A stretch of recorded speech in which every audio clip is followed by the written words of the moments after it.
Okay, good morning students. So today's lecture will be about interference and system capacity. Okay, so in this lecture we will see what is interference in cellular mobile communication and what is system capacity, how we can reduce the interference, different types of interference and the methods to increase the system capacity. Okay, all these things we are going to study in this session. All right. So let us move to next slide. So interference are of two types, co-channel interference and adjacent channel interference. Okay, we will see the meaning of the both. Then the next topic is power control for reducing the interference. This also we will see. And the next topic is improving the capacity in cellular systems. How we can increase the capacity. So what does capacity means? See, you want to accommodate more number of subscribers, more number of channels you want to put into the system, because once you make a call it will occupy one channel, isn't it? So more number of channels if you can put into the system, more number of people can accommodate. Okay, however, if you try to replicate the channels, that is same channel you have to use again and again, that we have studied in frequency reuse concept, what is going to happen? There will be interference. Okay, so that is why these two topics, interference and system capacity, have been taken together, because they are interrelated. Any system where interference is more will affect the system capacity, means system capacity will be less. And if we want to increase the capacity, system capacity, then there will be more interference. All right, so let us move forward. So you must have studied in the previous topic that capacity can be used by increasing the clusters. Okay, however, once you increase the clusters, there will be more co-channel interference. So in this session we are going to uh, see that in detail. All right, so what are the sources of interference? As you all know, another mobile in the same cell. Okay, a call in the progress, a call in progress in the neighboring cell. All right, other base station operating in the same frequency band. Okay, and non-cellular system leaks energy into cellular frequency band. I think these all 4 points are self-explanatory. Okay, this is non-cellular system means maybe some frequency device, some wireless device which is working is having same frequency as the cellular mobile. So interference will only take place when two frequencies are equal or very close to each other. Okay, so that non-cellular system, frequency generated by non-cellular system, can also create interference. Other base station operating in the same frequency band, this is also understood, because we have studied the fact that in frequency reuse concept, that if a cell A is using a particular channel, channel means a particular frequency, then we are going to use the same frequency in other cell also, provided they are separated by a frequency reuse distance. Okay, you cannot reduce the distance further. Now for that, for more details, you have to see frequency reuse distance and frequency reuse. So frequency reuse is a very important concept which helps in increasing the capacity. But if you use frequency reuse concept, it will add interference. Okay, so we have to design the cellular system in such a manner that we are using the frequency, same frequency, in other places also, with minimum interference. Okay, you cannot completely avoid interference. There will definitely be some interference, but our attempt should be, it should be less. Okay, so it should be optimized, that frequency interference should be at the least level. Okay, So a call in progress in the neighboring cell. So understand a condition where a call is being made in the other neighboring cell. Okay, that cell may have a frequency which is very close to your frequency in which you are talking. All right. So what will going to happen, since both frequencies are very similar? The filter is unable to filter the two close frequencies. Okay, if you see the pass band of filter, they will have they will allow some undesired frequency also. So two frequencies which are very close to each other would mean that that filter is unable to differentiate the both, and some undesired frequency also enters, which creates interference. Okay, the same problem is this same condition, you can say another mobile in the same cell. If improper frequency distribution is being done, and in the same cell there are two channels which are having very close frequencies, in that case also there will be interference because of the practical limitation of what you call filters. So there are two major cellular interference. One is co-channel interference and another one is adjacent channel interference. So co-channel interference, I will tell you. See, this is one cluster. This I have already taught you, but I am revisiting this topic considering the fact that it's a very important topic. So this is one cluster. Okay, A, B, C, D, like that. So if this is C, means that, and this is C, so this is another cluster. Okay, so both are C means they both are using same frequency. Okay, so we are reusing the frequency here and here. So basically this is a cell which is having some channels. So both C means they are using same channels. So same channel means same frequency. So there is a possibility that signal from this antenna may enter here. Since I told you interference occurs when frequency is same, so there will be co-channel interference. Okay, co-channel means almost same channel. Interference is entering each other's zones. Okay, to reduce co-channel interference, co-channel cell must be separated by a minimum distance. So there is a minimum distance formula also I have told you before. Okay, so this distance should follow uh, minimum distance formula. Okay,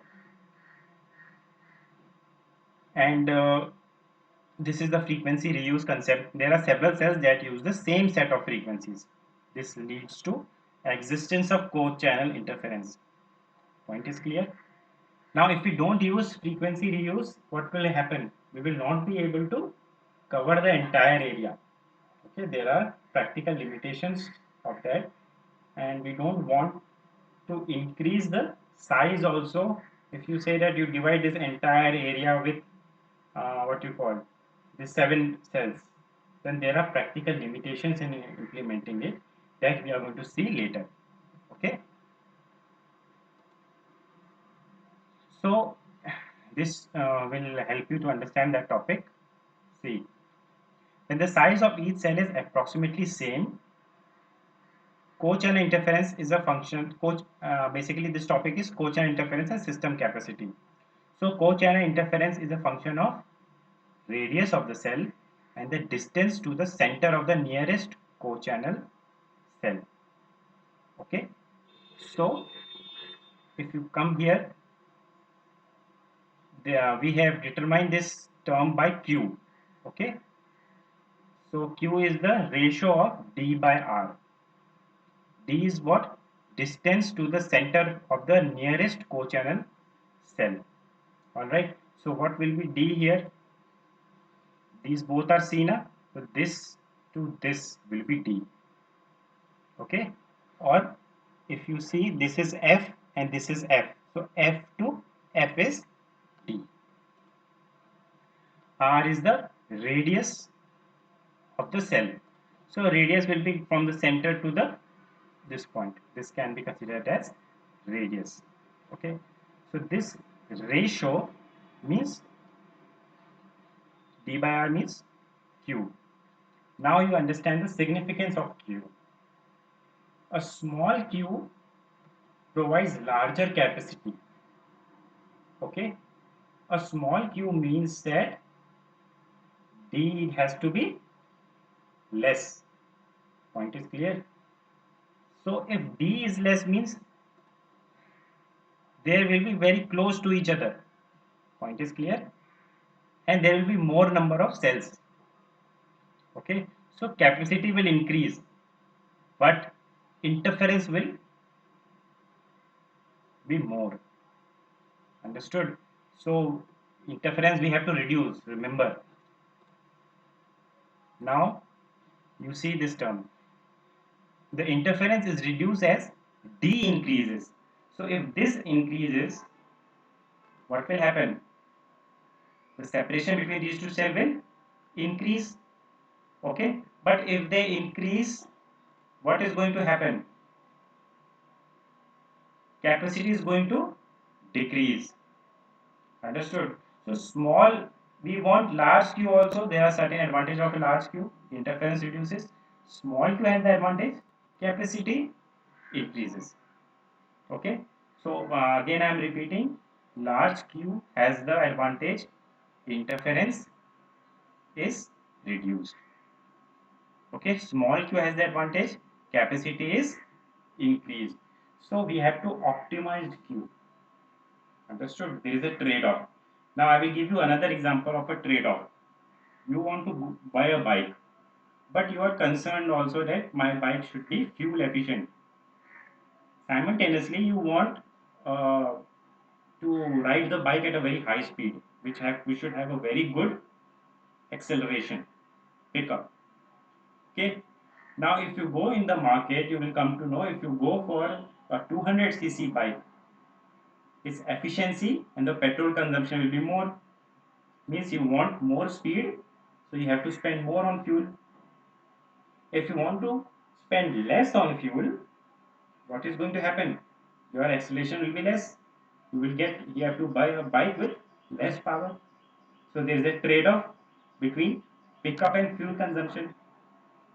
Understood? So as per your requirement, you will select a bike that will be good in fuel consumption also, as well as should have a pretty good pickup. So you told yourself that okay, I'm going to go for 125cc bike.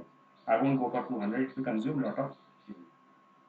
Okay, so that's the practical example where you have taken a decision by considering all the cases scenario where you are optimizing and ending up with a decision that all right, this will be better, it won't consume much fuel also, and I will get a pretty good pickup also. Okay, so for hexagonal geometry, Q is equal to D by R. Q is also given by root 3 N. Okay, N is the number of cells in a cluster. Point is clear. So how many N is there here in a cluster? 1, 2, 3, 4, 5, 6, 7. So N will be 7. Okay. A small Q provides large capacity, and large Q improves the transmission quality. Transmission quality means will have less interference. Okay. Now if you put these values I and J, alright, then you will get these values. Okay. So this is the simple table that is being drawn, that if there is a cluster size of n, these are any values that have been taken. This topic also I have taught before. With any I and j, we can have insight that how many cells are there in a cluster. Okay, so if you put these values in a formula, 3 will come. If you put this value in that formula, 7 will come. And then what you have done, you have put these values here and you have calculated Q. Okay, so if you put 3 here, it will be 9. Okay, and 9 whole root will be 3. So these are the co-channel reuse ratio. So Q is also known as co-channel reuse ratio. So this is co-channel interference. So I will repeat what does co-channel interference means. When same channels are being used by two cells separated at a distance, then there will be a co-channel interference because one cell signal will be entering into the other. Okay. Now, as I told you, there are two types of interference: co-channel and adjacent channel. So we have studied co-channel. Now we are studying what? Adjacent channel interference. Now you see, imagine this is one channel, this is another channel, and this is another channel. Okay.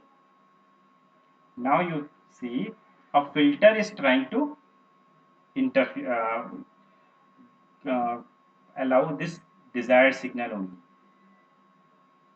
Point is clear. Now when it is trying to allow this signal only, the filter passband characteristics will be like this.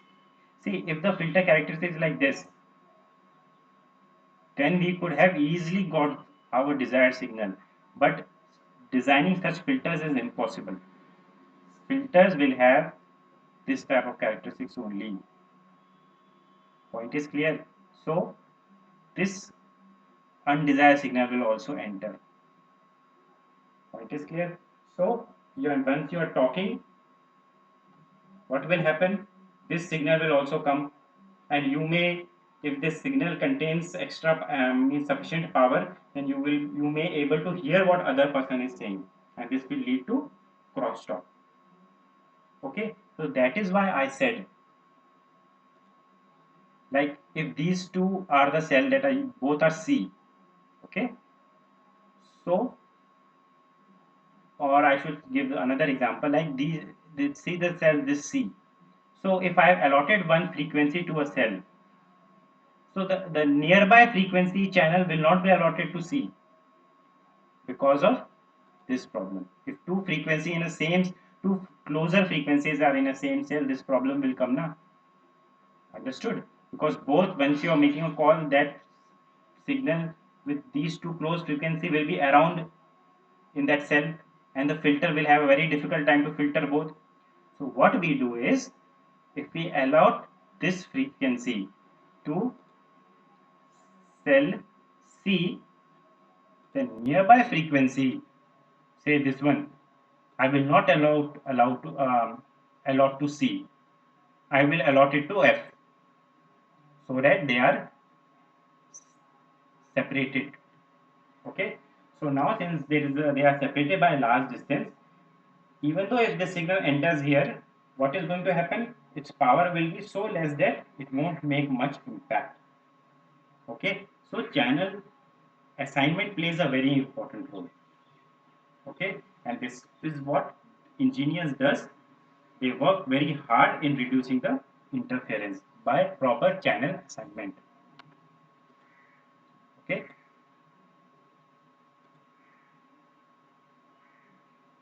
So as I said, with proper care, if you have to improve the filtering, you have to improve the channel assignment. Okay.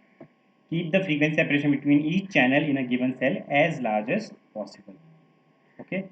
So we will keep as large as possible. That is our attempt. If adjacent channel are assigned to different cells and no cell is assigned to contiguous cell of channel, adjacent cell interference can be reduced significantly. This is what I explained to you. Okay. Now another method is power control. Now you see here, as we all know, these two are using same frequency. Understood? Now, if this signal is enter into this, what will happen? Co-channel interference will occur. One engineer gave a very intelligent answer.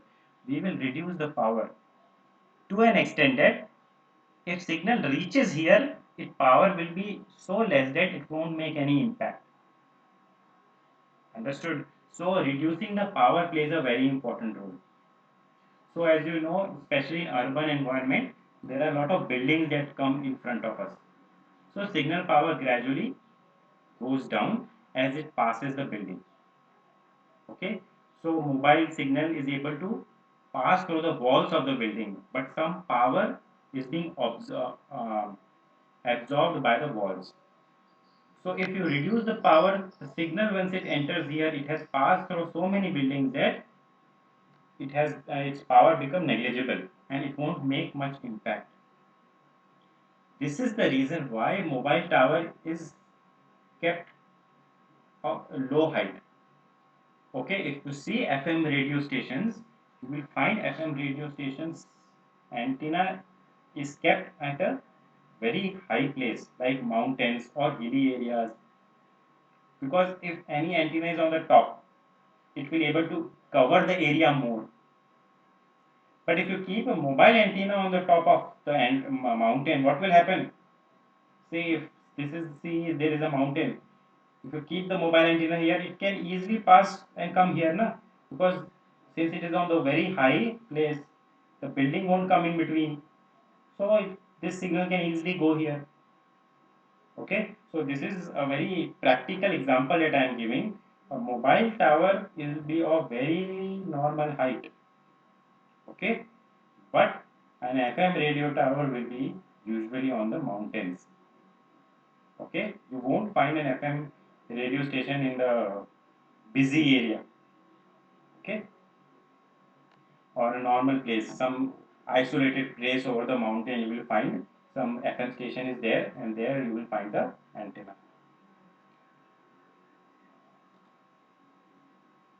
So these are the advantages of controlling the power: low battery life, long battery life. Okay, increase in signal uh, to interference ratio.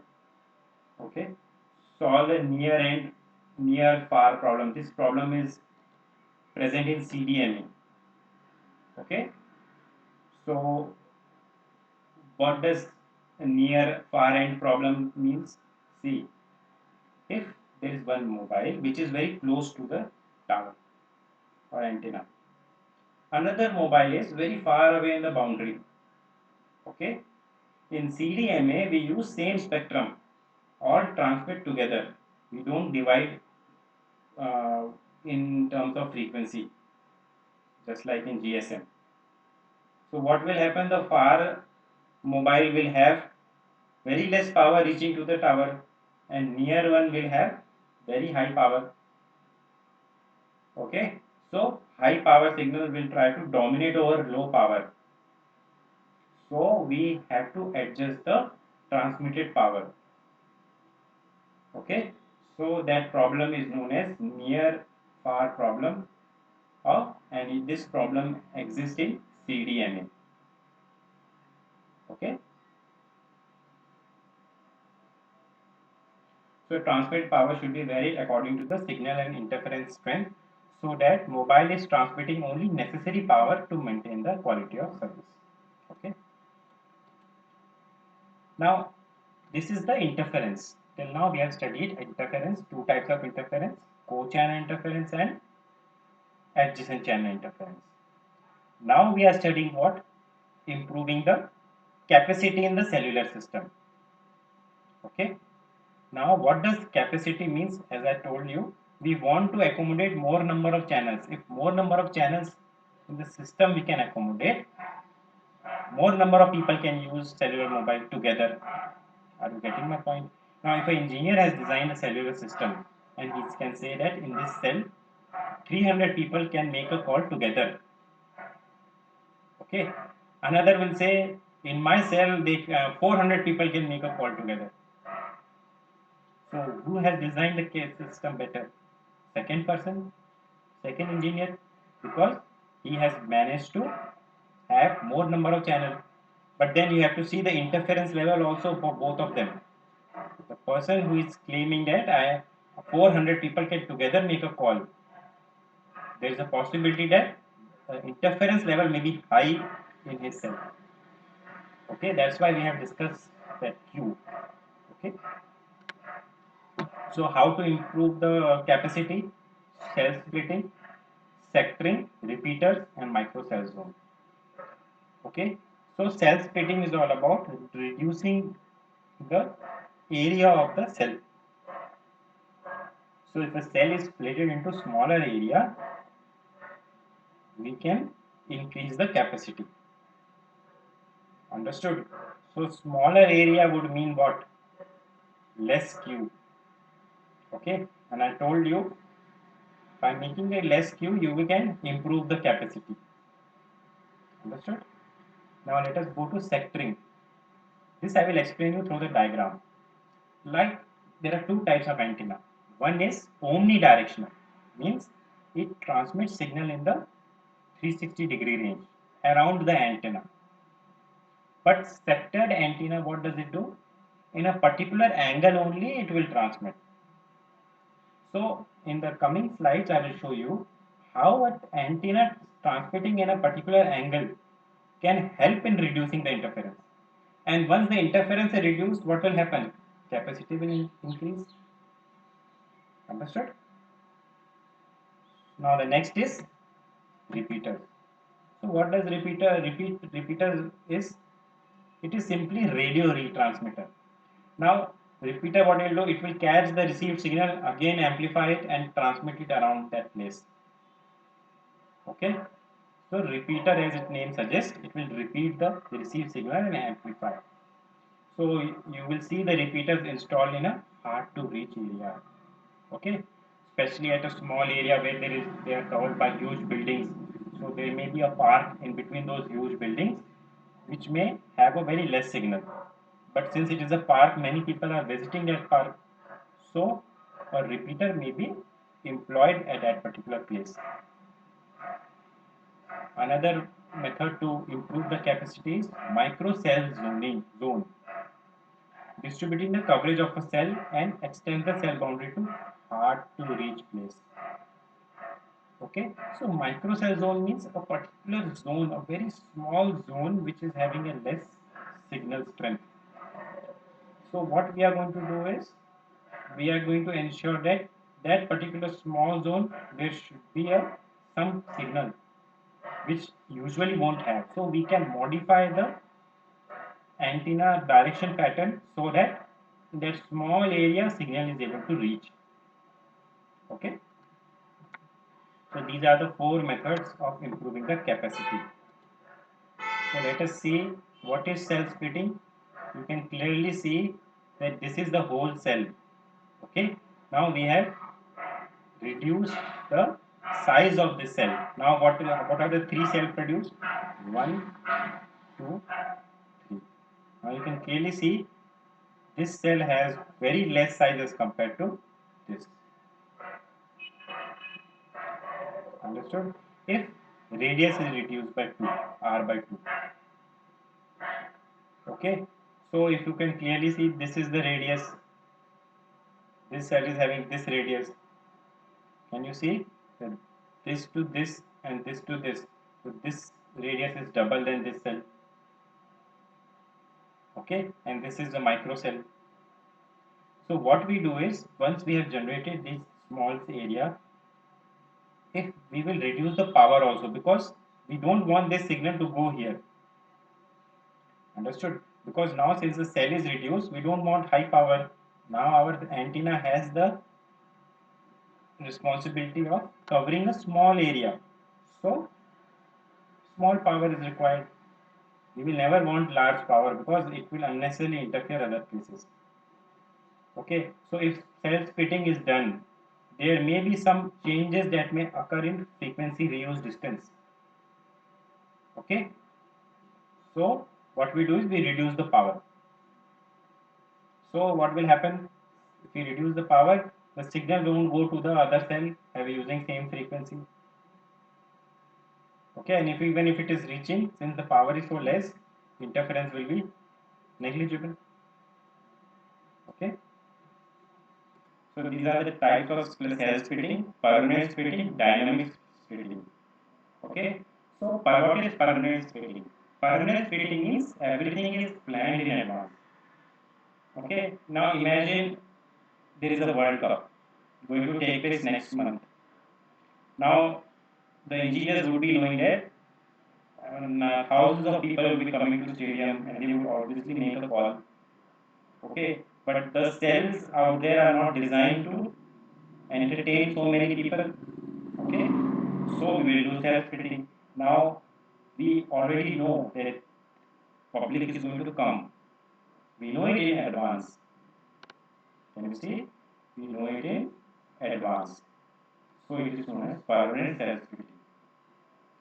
Okay, so we can retrieve lot of information like what assigned frequency should be, what should be the transmitted power, so that interference is minimum, and what should be the traffic load.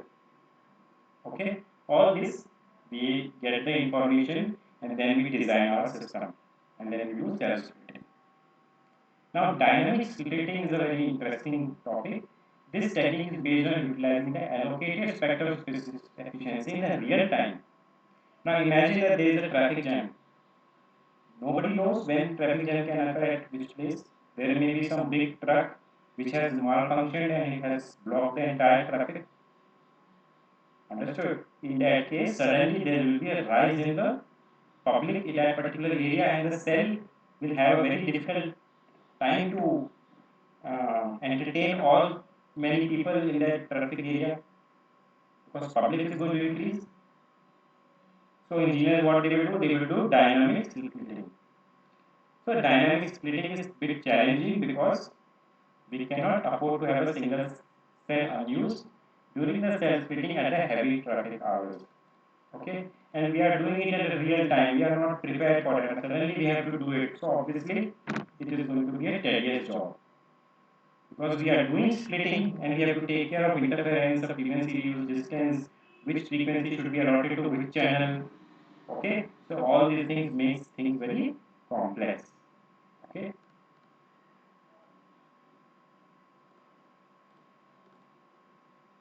Now we will go to sectoring. How sectoring reduces, I should say how sectoring reduces interference and increases the capacity.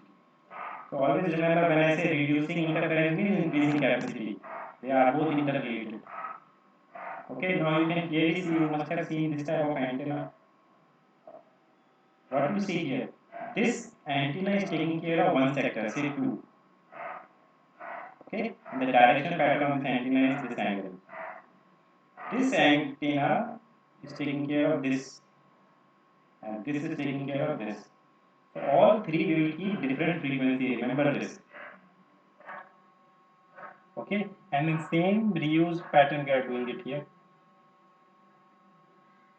Now you will say, sir, show us that how sectoring reduces interference. So this we will see here. Now you see, here we have used sectoring. Okay, so this is one sector, this is one sector, this is one sector, this is one sector, this is one sector, and they all are using same frequency. All are have been numbered 5 na, means they are using same frequency. Okay, but they are separated, and this is another one. Now I will take example of a omnidirectional antenna that doesn't transmit in a particular sector but in all the direction. Here, all the direction. This also all the direction. Assume that this is not sectored, it is omnidirectional. This is also not sectored, it is omnidirectional. Omnidirectional. This is also omnidirectional. This is omni. This is also omni. Now you see, this is the cell fifth. All 5 are using same frequency. Now, in case of omnidirectional, the interference will be caused by this also. See, this signal will come here. This also, since antenna is transmitting all direction, this will also come here. This also will go here. This also. This also. But once we have done sectoring, what has happened? This signal will go in this direction. It won't come in this now. So we have successfully reduced the interference. Similarly, this antenna will be transmitting this direction. So this signal won't enter here. So again, interference from this cell have been reduced. This one also, this won't come there. So again, interference reduced.